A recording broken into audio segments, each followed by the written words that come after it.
সাহিত্যিক প্রেমেন্দ্র মিত্রর লেখা প্রথম উপন্যাস পাঁক, অধ্যায় 11। রেভারেন্ড স্ট্যানলি 30 বছরের যুবা।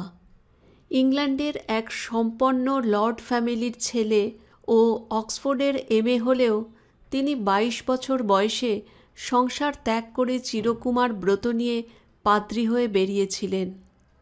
তার কলেজ জীবনে যারা তার সঙ্গে মিশত তারা কিন্তু এই পাদ্রী হওয়ায় সবচেয়ে বেশি আশ্চর্য হয়েছিল। পাঠ্যাবস্থায় তার অন্তরের এই দিকটার অস্তিত্ব সম্বন্ধে কোনো আভাস তারা পায়নি। তার আলাপি মহল তাই এই অকস্মাৎ পরিবর্তনের মূলে একটা ব্যর্থ প্রেমের ব্যথা আছে বলে সন্দেহ করত। অক্সফোর্ড 11-এর ক্যাপ্টেন, চিরস্ফূর্তিবাজ, সকল কাজে ওস্তাদ স্ট্যানলির পাদ্রী হওয়া একটু আশ্চর্যই বটে। কিন্তু অতল সমুদ্রের চেয়ে যে মানুষ রহস্যময়, তার অন্তরের খবর কে জানে।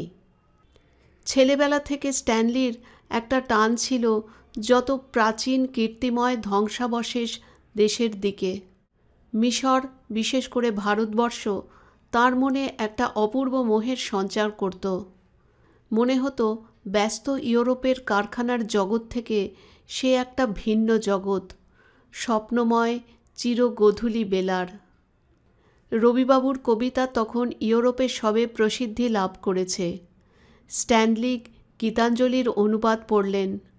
সব বুঝতে না পারলেও মনে যে একটা নেশা ধরে গেছে বলে মনে হলো, একটা অর্ধ চেতনাময় মধুর নেশা। শকুন্তলার অনুবাদ পড়লেন। ভারতকে জানবার কৌতূহল আরও বেড়ে গেল। তখন ভারত জুড়ে রাজনৈতিক আন্দোলন চলছে, কিন্তু এই স্বপ্নধেয়ানি ভারত পূজারীর স্বপ্ন সে তীক্ষ্ণ চিৎকারে একটুও ভাঙল না। তারপর যখন যাজক হলেন, তখন চেষ্টা চরিত্র করে স্ট্যানলি ভারতবর্ষের ধর্মপ্রচার করতে যাবার অনুমতি জোগাড় করে অক্সফোর্ড মিশনের মেম্বার হয়ে কলকাতায় এলেন। হায়, কল্পনার ভারতবর্ষ আর সত্যকার ভারতবর্ষে কি এত প্রভেদ হতে পারে? স্ট্যানলির সব স্বপ্ন চুরমার হয়ে গেল। গরিব তেমনই এখানে খেতে পায় না, স্বার্থ নিয়ে মানুষে মানুষে তেমনই কামড়াকামড়ি এখানে। দারিদ্র তেমনি বীভৎস, তেমনি নিষ্ঠুর, তেমনি সীমাহীন। মজুরেরা তেমনি শীর্ণ, বুভুক্ষ, অশিক্ষিত, কদর্য। স্বপ্ন ভেঙে গেল তো গেলই। স্ট্যানলির মনে হলো ভগবান তাকে বিনা উদ্দেশ্যে ভারতের দিকে আকৃষ্ট করেননি।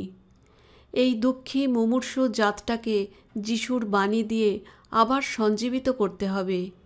সেই বিরাট দুঃসাধ্য কাজের একজন কর্মী হবার জন্যই ভগবান এমন করে তাকে এখানে এনেছেন। এই জাতটা একদিন যে ধর্মসাধনায় ভগবানের খোঁজে কতদূর গিয়ে পৌঁছেছিল সেটা জানা স্ট্যানলির কাছে বিশেষ দরকারই মনে হলো না। তার দর্শনের সূক্ষ্মতা যত বেশিই হোক না, তার সাধনা যত বিরাট ও মহানই হোক না, সে সাধনা যখন তাকে অধঃপাত থেকে বাঁচাতে পারেনি, তখন তার কোনো বিশেষ মূল্য আছে বলে স্ট্যানলির মনে হয়নি। স্ট্যানলির আন্তরিক বিশ্বাস ক্রমাগতই বলতে লাগল যে ভারতে খ্রিস্টের বাণীর প্রয়োজন আছে সবচেয়ে বেশি, এবং তিনি সেই জন্যেই ভগবানের প্রেরিত। অক্সফোর্ড মিশনের সভ্য হয়ে প্রথমে এদেশে এলেও স্ট্যানলি বেশি দিন তাদের সঙ্গে সম্পর্ক রাখতে পারলেন না। অক্সফোর্ড মিশন ভারতের সঙ্গে কারবার করে বিজ্ঞ হয়েছে। তারা অকারণ উত্তেজনা, অতিরিক্ত আগ্রহ ইত্যাদি পছন্দ করে না। কিন্তু স্ট্যানলির চিরকালের স্বভাব মেতে ওঠা। না মেতে উঠে কোনো কাজ করাই তাঁর পক্ষে অসম্ভব। সুতরাং স্ট্যানলির সঙ্গে মিশনের কর্তৃপক্ষের বিরোধ বাঁধতে লাগল। তিনি তাদের সঙ্গে সম্পর্ক ত্যাগ করলেন।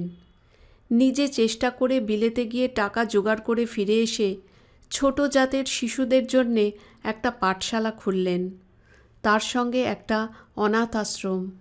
স্ট্যানলির ধারণা ছিল এই গরিব শ্রমিক ছোটলোকদেরই সবচেয়ে বেশি দরকার যিশুর সান্ত্বনা। তাদের মধ্যে পাপ প্রবল, দারিদ্র্য ভীষণ, দুঃখ অসীম। They that be whole need not a physician, but they that are sick. Are come unto me, all ye that labor and are heavy laden, and I will give you rest. এই ছোট জাতকে তাদের নিজের দেশের লোক পায়ে ঠেলে। তাদের প্রতি ভাগ্য বিমুখ, মানুষ বিমুখ। শয়তান তাই এই ছন্নছাড়াদের বশ করতে এত সুবিধে পায়। ভগবানের আশীষবাণী শোনা তাদেরই তো সবচেয়ে দরকার। জাতি, ধর্ম, বর্ণ নির্বিশেষে স্ট্যানলি ছোট লোকদের ভেতর মিশে তাদের মিষ্টি কথা বলে, দুঃখে সান্ত্বনা দিয়ে, হতাশায় আশা দিয়ে ফিরিয়ে আনতে চেষ্টা করতে লাগলেন। বাঁধা বিস্তর তারা তাঁর এই সহৃদয়তার মূলে সর্বদাই একটা কিছু মতলব আছে বলে সন্দেহ করে। বাইরে কেউ শ্রদ্ধা দেখালেও তাঁর সঙ্গে সহজভাবে মিশতে পারে না, চায়ও না। কেউ সাহেবের মাথা খারাপ বলে ঠাট্টা করে, বিদ্রূপ করে। কেউ সাহেবকে বুদ্ধি দিয়ে নিরস্ত করতে চায়। বলে, সাহেব এরা ছোট জাত, যতই করো এরা নেমোখারামি করবেই। তোমার সামনে বলবে সাহেবের যিশু ভালো, আর লুকিয়ে বলবে খুব ফাঁকি দিয়ে পয়সা আদায় করেছি। স্ট্যানলি কিন্তু হাল ছাড়বার পাত্র নয়। সাগর পাড়ের এই সদাশয় ইংরেজ নিজের বংশমর্যাদা, জাত্যাভিমান তুচ্ছ করে, লোকের ব্যঙ্গ বিদ্রূপ উপহাস অবজ্ঞা করে বিদেশের দুঃখীদের জন্যে তাঁর অন্তরের বিশ্বাস মতো নিজেকে নিয়োগ করলেন। সেদিন সন্ধ্যায় অমনি গরিবের পাড়ায় কাজ সারবার পর বৃষ্টির জন্যে গাড়ি ভাড়া করে তিনি বাড়ি ফিরছিলেন। এমন সময় ওই দুর্ঘটনা। শিশুটিকে ও জ্ঞানহীন আহ্লাদিকে নিয়ে তৎক্ষণাৎ মোটর ভাড়া করে তিনি মেডিকেল কলেজে গেলেন। ছেলেটা মারা গেছিল। আহ্লাদির ঘণ্টাখানেক বাদে জ্ঞান হলো। তাকে তিনি নিজের অনাথাশ্রমে রাখলেন কদিন সুস্থ করার জন্যে। তিনকড়ির সঙ্গে পাদ্রী সাহেবের যে গোপন আলাপ প্রতিবেশীদের এত কৌতূহল উদ্রেক করেছিল, তা বিশেষ কিছু গুরুতর ব্যাপার নিয়ে নয়। পাদ্রী সাহেব শুধু আহ্লাদি আর তার ভাইকে নিজের স্কুলে পড়াতে ও নিজের জায়গায় রাখতে চেয়েছিলেন। তিনকড়ি রাজি হয়নি। তার পরদিন পাদ্রী সাহেবের আবির্ভাবের সঙ্গে সঙ্গে মুচিপাড়ার বদ্ধ বিলে বেশ একটু চাঞ্চল্য দেখা গেল। সাহেব সব ছেলেদের একখানি করে চমৎকার ছবি আর বয়স্কদের একখানি করে রঙিন বই যেচে দিয়ে গেলেন। মুচিপাড়ার ইতিহাসে এমন ঘটনা কখনো ঘটেনি। ভদ্রলোকেরা কেতাব পড়ে তারা জানত। তাদের দু একজনও অতি কষ্টে বানান করে বটতলার একটা দুটো বই পড়তে পারত বটে সময় হলে। কিন্তু এমন ছবি সমেত বই প্রত্যেকের ঘরে, স্বয়ং সাহেবের দিয়ে যাওয়া, তাদের কাছে একটা অভাবনীয় ব্যাপার। কম বুদ্ধিমানরা নীরবে বইগুলো তুলে রাখলে সম্পদের মতো। বেশি বুদ্ধিমানরা বলাবলি করলে যে সাহেবের মতলব ভালো নয়। এমনি করে ভুলিয়ে সকলকে কী যে করবে সে বিষয়ে তাদের কল্পনা কিন্তু কোনো সাহায্য করতে পারলে না। দ্বিতীয় দিন আবার সাহেব যখন এসে সকলকে জিজ্ঞেস করলেন তারা কিছু পড়েছে কি না, তারা অবাক হয়ে গেল। একজন বললেন, খাবার সংস্থান করতে প্রাণান্ত, পড়ব কখন সাহেব? আর একজন সায় দিয়ে বললে, পড়তে জানলে আর এমন দুর্দশা হয়?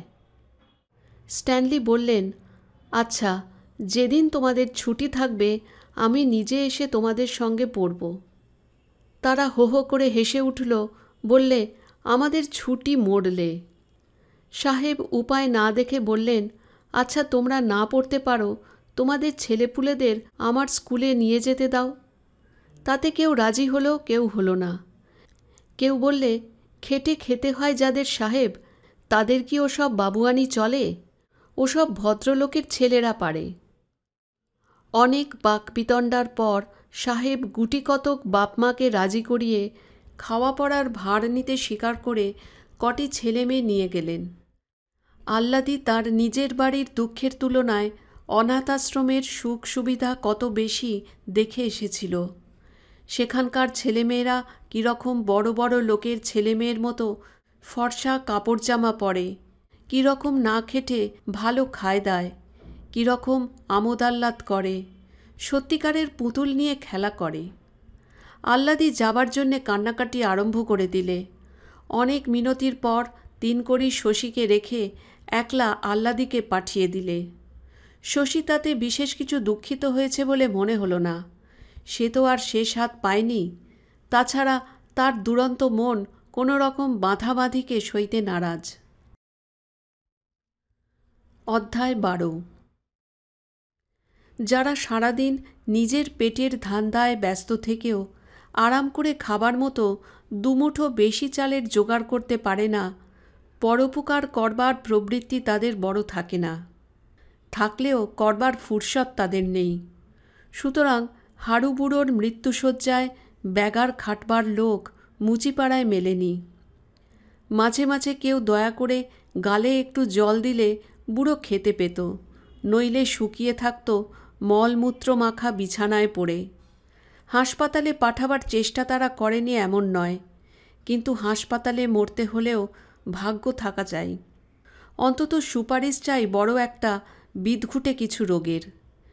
যে শুধু বার্ধক্যে অনাহারে অতিশ্রমে জীর্ণ হয়ে মরতে বসেছে, তার জায়গা সেখানে নেই। আপনার বলতে হাড়ুর যারা ছিল তারা বহুদিন আগেই সুখের সংসার থেকে সেলাম দিয়ে বিদায় হয়েছিল। শুধু বুড়োই জীর্ণ হাড় কটা নিয়ে এত অযতনে অনাদরেও যেতে পারছিল না।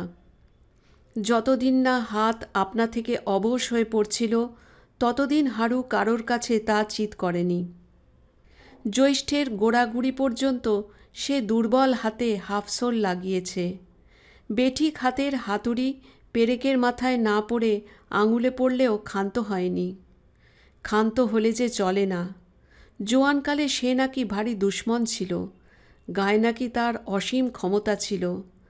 আজ সেই জোয়ানের ধ্বংসাবশেষের মৃত্যুশয্যায় একটু সাহায্য করবার জন্যে যদি সত্যি করে বলতে হয়, তবে এক অষ্টাবক্র বাঁকা বুড়ি ছাড়া আর কেউ ছিল না।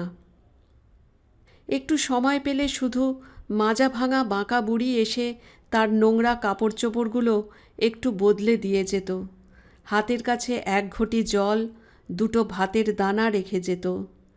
কিন্তু বাঁকা বুড়িকেই কে দেখে, সে যে আবার অপরকে সাহায্য করবে? নিজের দুমুঠো ভাতের সংস্থান করতেই তার হাড় কালি হয়ে যেত। কোনো দিনও ফুরসত হতো, কোনো দিনও হতো না। এমনি করে হাড়ুর অন্তিম দিনগুলো কাটছিল। একসময় কোথা থেকে এক অচেনা সেবায়েত এসে হাজির হলো। 6.5 ফুট লম্বা এই কালাপাহাড় লোকটির আকস্মিক আবির্ভাব বেশ একটু রহস্যে ভরা। মুচিপাড়ার কেউ তাকে চেনে না। সে মুচিপাড়ায় নিজের পরিচয় দিতে ব্যস্ত বলেও মনে হলো না। সকাল বিকেল 2 বার এসে হাড়ুর কাপড় ছাড়িয়ে খাবার জোগাড় করে দিয়ে যেত, আর রাত 12টা নাগাদ একবার খোঁজ নিয়ে যেত। হাড়ুর সে যে কেউ নয় তা পাড়ার লোকেরা হাড়ুর কাছে জিজ্ঞাসা করেই জেনেছিল। কিন্তু সে যে কে, সে সম্বন্ধে কোনো সিদ্ধান্তে উপনীত হতে পারেনি। হাড়ু বলতো গরিবের ভগবান পাঠিয়েছেন। স্ট্যানলি হাড়ুর অসুখের খোঁজ পেয়ে একদিন তার ঘরে গেলেন।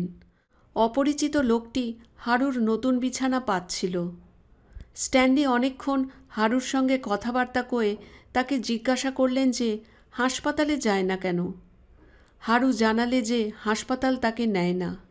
স্ট্যানলি জিজ্ঞাসা করলেন তিনি নেওয়াবার বন্দোবস্ত করলে সে যেতে রাজি আছে কিনা। হাড়ু বললে, কেন যাব না সাহেব, আর কতদিন এখানে পড়ে পড়ে সকলকে কষ্ট দেব। আচ্ছা, আমি সে বন্দোবস্ত করব। স্ট্যানলি উঠতে যাচ্ছিল। লোকটি এতক্ষণ চুপ করেছিল। এইবার বললে, আপনার কষ্ট করবার কোনো প্রয়োজন নেই কিন্তু। স্ট্যানলি আবার বসে বললেন, কেন? আমার সেটা ইচ্ছে নয়। ও, তাহলে আমার কোনো কথা নেই। তুমি কি এর কোনো আত্মীয়? হ্যাঁ। হাড়ু এতক্ষণ চুপ করে দুজনার কথা শুনছিল। এইবার লোকটির দিকে ফিরে বললেন, কেন বাবা তুমি বাধা দাও? তুমি তো নিজের ছেলের বাড়া করছো। কিন্তু আর কত তোমায় কষ্ট দেব? না বাবা, বুড়ো হয়েছি, মরতে দুঃখ নেই। হাসপাতালই আমার ভালো। লোকটি শুধু ধীরে ধীরে বললে, হাসপাতালে পাঠানোর সুবিধে হলে অনেক আগেই পাঠাতাম। আমায় কষ্ট দেবার ভয় নেই। তারপর নিচু দরজা দিয়ে মাথা নিচু করে বেরিয়ে গেল। স্ট্যানলি খানিকক্ষণ বাদে জিজ্ঞাসা করলেন, ও তোমার কে হয় হারু? কেউ না সাহেব, ও দেবতা। আমার কোন পুণ্যিতে জানি না আমার শেষ বেলায় মুখে জল দিতে এসেছে। ও যে বললে তোমার আত্মীয় হয়, তা তো আমিও শুনলুম। এ জন্মের কেউ নয়, আর জন্মের হয়তো হবে। স্ট্যানলির ইচ্ছে হলো বলেন, আর জন্ম কি আছে পাগল, কিন্তু বৃথা জেনে চুপ করে রইলেন। ওঠবার সময় বলে গেলেন, হাসপাতালে তোমার কিন্তু কিছু কষ্ট হতো না। সন্ধ্যা হয়ে গেছিল। সাহেবের আর এক জায়গায় জরুরি কাজ ছিল। মোড়ে এসে একটা গাড়ি ভাড়া করলেন। নির্দিষ্ট স্থানে পৌঁছলে গাড়োয়ানকে একটা টাকা দিয়ে নেমে যাচ্ছিল। গাড়োয়ান পিছু ডাকলে। স্ট্যানলি ঘুরে দাঁড়িয়ে বললেন, কেন, আমি তোমায় 4 আনা বেশি দিয়েছি তো। গাড়োয়ান হেসে বললে, হ্যাঁ সাহেব, তাই তো ফিরিয়ে দিতে ডাকলুম। স্ট্যানলি বললেন, না না, ও আমি তোমায় বকশিস দিলুম। গাড়োয়ান আবার হেসে বললে, তুমি তো দিতে পারলে, কিন্তু আমি নিতে পারলুম না যে, বলে একটা সিকি সাহেবের হাতে ফিরিয়ে দিলে। সামনের গ্যাসের আলো গাড়োয়ানের মুখের ওপর পড়েছে এইবার। স্ট্যানলি চমকে বললেন, এ কি তুমি? তোমাকেই না এইমাত্র হাড়ুবুড়োর ওখানে দেখলাম। হ্যাঁ সাহেব, গাড়িও হাঁকিয়ে থাকি। স্ট্যানলি কিছুক্ষণ কি ভেবে জিজ্ঞাসা করলেন, তোমার নামটা জিজ্ঞাসা করতে পারি কি? লোকটি একটু হেসে বললেন, আমার নাম অশান্ত কর্মকার। অধ্যায় 13। 17 বছরের ছেলে যখন বাংলার কোনো একটা বিখ্যাত কলেজে ভর্তি হতে গেছিল, তখন প্রিন্সিপাল কথায় কথায় জিজ্ঞাসা করেছিলেন, আবেদনপত্রে পিতার নাম লেখা হয়নি কেন? 17 বছরের ছেলের উত্তরে সম্ভ্রান্ত ভদ্রলোকটি স্তম্ভিত হয়ে বলেছিলেন কোনো মতে, আচ্ছা, কাল এসো। 17 বছরের ছেলে বলেছিল, সারা জীবনে যা সঠিক জানতে পারিনি তা কোথা থেকে লিখব? আর যাবার সময় বলে গেছিল, ভয় নেই, কাল আর আসবো না, কিন্তু একটা কল্পিত নাম পেলে আপনার বিবেকের এতটা ন্যাক্কার হতো না বোধহয়। তারপর সমস্ত পাঠ্য জীবন ধরে বন্ধুদের শত অনুরোধে, বিজ্ঞদের শত উপদেশেও সে কোনো দিন এ কথাটা গোপন করতে চায়নি যে তার পিতার ঠিক নেই। বন্ধুরা বলতো, গোপন না করো, সে কথাটা জোর করে প্রচার করবার দরকার তো কিছু নেই। কিন্তু অশান্তর ওই ছিল ধরন। সে বলতো, সত্য কথাটা শুনতে সমাজের এত লজ্জা, এত বুক ব্যথা করে কেন? গায়ের ঘা আর কতদিন এমন করে ঢাকা রাখবে? তারপর যখন অক্সফোর্ডের MA ডিগ্রি পেয়ে ইকোনমিক্সে প্রথম স্থান নিয়ে অক্সফোর্ড ইউনিভার্সিটি থেকেই লেকচারারের পদ গ্রহণ করবার নিমন্ত্রণ পেলে, তখন কেউ ভাবেনি যে সে অমন করে সে নিমন্ত্রণ প্রত্যাখ্যান করে চলে আসবে। কেউ ঠিক করলে নিজের দেশের ছেলেদের ছেড়ে পরের দেশের ছেলেকে পড়াতে রাজি নয় বলেই বোধহয় সে প্রত্যাখ্যান করেছে। আধুনিক ইউরোপের প্রখ্যাত রাজনীতিক মনীষীদের সাথে তার তর্ক বিতর্কের বহর থেকেই দেশ তার শক্তির কিছু নমুনা পেয়েছিল। তার গত জীবনে যত জঞ্জালি থাক, দেশ তাকে উপেক্ষা করতে পারে না এমন সময়। যে বিখ্যাত কলেজের প্রিন্সিপালকে একদিন সে স্তম্ভিত নির্বাক করে দিয়ে এসেছিল, সেই কলেজ থেকেই তাকে সাদরে আহ্বান করে পাঠালে। তার উত্তর অশান্ত কর্মকার যা দিলে তা অদ্ভুত। অশান্ত লিখলে, গরুর চেয়ে ঘোড়া চালানোটাই বেশি পছন্দ হলো। একটা ঘোড়ার গাড়ি কিনে ফেলেছি, মার্জনা করবেন। অবশ্য ছাত্ররা যে সব গরু এমন ধারণা অশান্তর ছিল না, কিন্তু খোঁচা দিতে পারলে অশান্ত কিছুতেই ছাড়তে পারত না। চেষ্টা করেও সে নিজের মনের এই আঘাত করবার দুরন্ত জ্বালাময় প্রবৃত্তি দমন করতে পারত না। তার মুখ থেকে বা কলম থেকে একটু বিষ না নিয়ে কোনো কথা বেরুতে চাইত না। সেবার মস্ত এক স্বদেশী সভায় তাকে বক্তৃতা দেবার জন্য নিমন্ত্রণ করা হয়েছিল। দু একজন বক্তা দেশ সম্বন্ধে নানা মর্মস্পর্শী কথা বলার পরে অশান্ত যখন উঠেছিল, তখনকার হাততালির বহর দেখে কেউ ভাবেনি খানিক বাদেই সে হাততালির অমন পরিণাম হবে। অশান্ত কর্মকার বলেছিল, আমি এ পর্যন্ত যা শুনলুম তাতে মনে হয় আমি যা বলবো তা সকলের মুখরোচক হবে না। আপনাদের সভার কার্যকলাপ দেখে আমার দৃঢ় বিশ্বাস হয়েছে যে এই সভা করা ও স্বদেশী বক্তৃতা দেওয়া আপনাদের থিয়েটার যাত্রা, গান ইত্যাদির মতো একটা নতুন ধরনের বিলাসিতা ছাড়া আর কিছুই নয়। সমবেত লোকেরা তখনও রুদ্ধ নিঃশ্বাসে শুনছিল। তারা থ হয়ে গিয়েছিল। অশান্ত আরও বললে, এখানে যারা দেশ দেশ বলে চিৎকার করছেন ও করবেন, তাঁরা যে দেশের দয়ের জন্যেও কেয়ার করেন না এবং দেশ সম্বন্ধে তাঁদের দুর্ভাবনা যে কতটুকু তা আমি ভালো রকমই জানি। তাছাড়া তাঁদের চিন্তা করবারই ক্ষমতা নেই। শ্রোতাদের মধ্যে একজন বলে উঠল, আপনি বসে পড়ুন। অশান্ত বলে যেতে লাগল, তারা মুখস্থ বুলি আউড়ে চলেছেন। দেশ উদ্ধার করো, দেশের উন্নতি করো, স্বরাজ দাবি করো। দেশের সত্যিকারের উন্নতি করতে গেলে আগে দরকার পরসাহায্য পুষ্ট অকর্মণ্য পরগাছাদের সমূলে উচ্ছেদ।